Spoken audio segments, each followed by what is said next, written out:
বাংলাদেশি পণ্যের উপর ৩৫% শুল্ক আরোপ করেছে যুক্তরাষ্ট্র। ১ আগস্ট থেকে এটি কার্যকর হবে। প্রধান উপদেষ্টা অধ্যাপক মোহাম্মদ ইউনূসকে এক চিঠিতে এ কথা জানিয়েছেন মার্কিন প্রেসিডেন্ট ডোনাল্ড ট্রাম্প। তবে বাংলাদেশ সহ ১৪ দেশে নতুন শুল্কের বিষয়টি শতভাগ চূড়ান্ত নয়, বরং আলোচনা ও দর কষাকষির সুযোগ আছে বলে জানিয়েছেন ট্রাম্প। এছাড়া নতুন শুল্কের বিরুদ্ধে কেউ পাল্টা ব্যবস্থা নিলে শুল্ক আরও বাড়ানোর হুমকিও দিয়েছেন তিনি। এ নিয়ে আলোচনা করতে বেইলি রোড থেকে যোগ দিয়েছেন সহকর্মী নূরে আলম, তার সাথে আছেন প্রধান উপদেষ্টার প্রেস সচিব শফিকুল আলম। নূরে আলম, আপনার সাথে তো মাননীয় প্রধান উপদেষ্টার প্রেস সচিব শফিকুল আলম আছে, তো শুল্ক আরোপের এই বিষয়টি নিয়ে আমাদের আলোকপাত করবেন।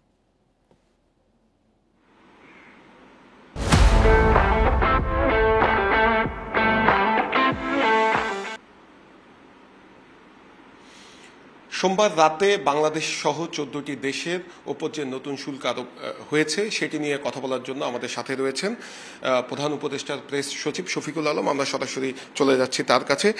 শফিক ভাই, অসংখ্য ধন্যবাদ আমাদেরকে সময় দেওয়ার জন্য। নতুন যে শুল্ক আরোপ যুক্তরাষ্ট্র সরকার করেছে সেটি নিয়ে আসলে আমাদের সরকার কি উদ্যোগ নিচ্ছে এবং এটি কমানোর জন্য আপনারা কি ব্যবস্থা নিচ্ছেন কিনা? আপনারা জানেন আমাদের কমার্স অ্যাডভাইজার শেখ বশিরউদ্দিন এখন ওয়াশিংটনে আছেন। উনি আমাদের যে ট্রেড নেগোসিয়েশনের যে টিমটা সেটাকে লিড করছেন। উনি আমাকে জানিয়েছেন যে ৯ তারিখে আবার আরেক দফা কথাবার্তা হবে, টক্স হবে ইউএসের যে ট্রেড নেগোসিয়েটরদের সাথে। তো আমরা আশা করছি যে এমন একটা রেজাল্ট আসবে যে রেজাল্টটা আমাদের এবং ইউএসের দুই দেশের জন্যই এটা উইন উইন, আমাদের দুই দেশের জন্য এটা বেটার। এর আগে আমরা দেখেছিলাম যখন এপ্রিল মাসে যখন এই সিদ্ধান্ত নেওয়া হয়েছিল ৩৭% শুল্ক আরোপে, তখন প্রধান উপদেষ্টা নিজে চিঠি লিখেছিলেন। তো এইবার প্রধান উপদেষ্টার পক্ষ থেকেও কি মানে তার যেটি এর আগে আমরা দেখেছি তিনি চিঠি লিখেছেন, পরে সেটি ৩ মাসের জন্য স্থগিত করা হয়েছিল, সেই ধরনের উদ্যোগ কি আবার নেওয়া হবে কিনা?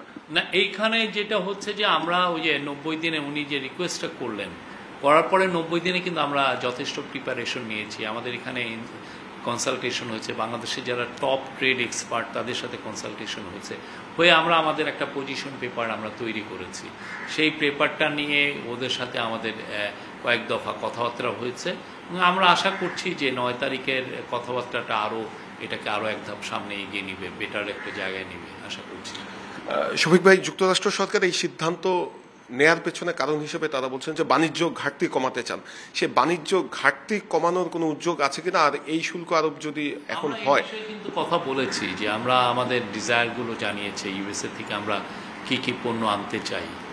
মূল কথা হচ্ছে যে আমরা এমন একটা জায়গায় যেতে চাই এই ট্রেড কনক্লুশনে, যেটা আমার এবং ইউএসএ দুইজনের জন্যই উইন উইন হয়।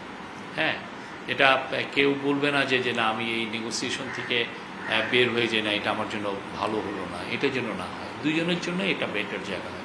আমাদের অবশ্যই আমরা এটাকে একটা অপরচুনিটি হিসেবে দেখছি যে এই মাধ্যমে যদি আমরা এই ট্রেড নেগোসিয়েশন যদি আমাদের একটা বেটার হয়, তাহলে আমরা ইউএসএ আমাদের এক্সপোর্টটা বাড়াতেও পারবো।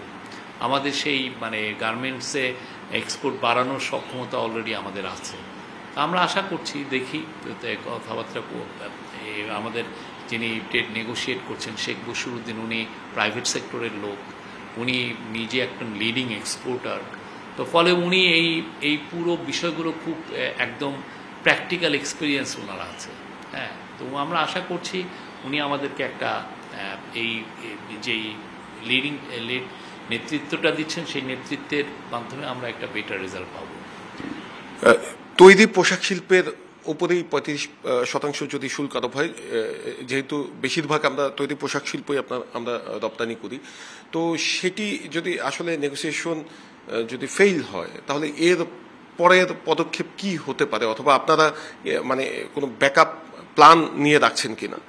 না, আমাদের একটা আমি বললাম না ৯০টা দিন করার পরে আমরা এক ধরনের আমাদের পজিশন পেপারটা তৈরি করেছি। ঠিক আছে, আমরা আমাদের ট্রেড নেগোসিয়েশন যে বাংলাদেশের যারা এক্সপার্ট তাদের সবার সাথে কথা বলেছি এবং ইনিশিয়ালি যখন ট্রেড নেগোসিয়েশন হয় তখন খলিলুর রহমান ভাইও ছিলেন। উনি কিন্তু আংটাডে অনেক দিন ধরে একটা ট্রেড এক্সপার্ট হিসেবে ছিলেন, ইভেন্ট সিস্টেমে ছিলেন। তো আমরা আশা করছি, আমরা দেখি, আমরা এখনই সামনে কি হবে, এখনই কি হতে পারে, কি আশঙ্কার কথা না বলি, আমরা মনে করি যে আমরা একটা সোফার আমরা বলবো যে our talks are on the right direction. আপনাকে অসংখ্য ধন্যবাদ শফিক ভাই। আমরা বাংলাদেশ সহ 14টি দেশের উপরে যে নতুন শুল্ক আরোপ হয়েছে সেটি নিয়ে বাংলাদেশ কি উদ্যোগ নিচ্ছে বাংলাদেশ সরকার, সেই বিষয়ে কথা শুনছিলাম প্রধান উপদেষ্টার প্রেস সেক্রেটারি শফিকুল আলমের। ধন্যবাদ নূরের আলম।